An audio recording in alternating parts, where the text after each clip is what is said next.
മാർക്കണ്ഡേയന്റെ സമീപത്തോട്ടേക്ക്. മാർക്കണ്ഡേയൻ അപ്പോഴും ശിവഭഗവാനിൽ ആ മന്ത്രം ജപിച്ചിരിക്കുകയാണ്. മാർക്കണ്ഡേയനെ വിളിച്ചു, ഹേ മാർക്കണ്ഡേയ. മാർക്കണ്ഡേയൻ തിരിഞ്ഞു നോക്കിയില്ല. കാലന് അതികോപം.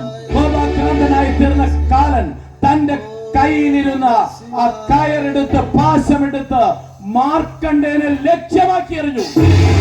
ആ കയറും മാർക്കണ്ഡേയനും ശിവലിംഗവും ഒന്നിച്ചു കൂട്ടി. ആ കയറിനെ ശിവഭക്തനായ മാർക്കണ്ഡേയനെ കൊല്ലുന്നതിന് വേണ്ടി കാലൻ തന്റെ കാളപ്പുറത്തിരുത്ത് അതാ വലിഞ്ഞു മുറുക്കുകയാണ്.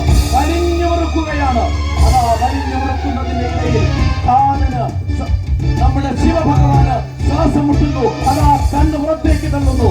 നിവൃത്തിയില്ലാതെ ശിവഭഗവാൻ ശിവലിംഗത്തിൽ നിന്ന് പുറത്തേക്ക് ചാടി.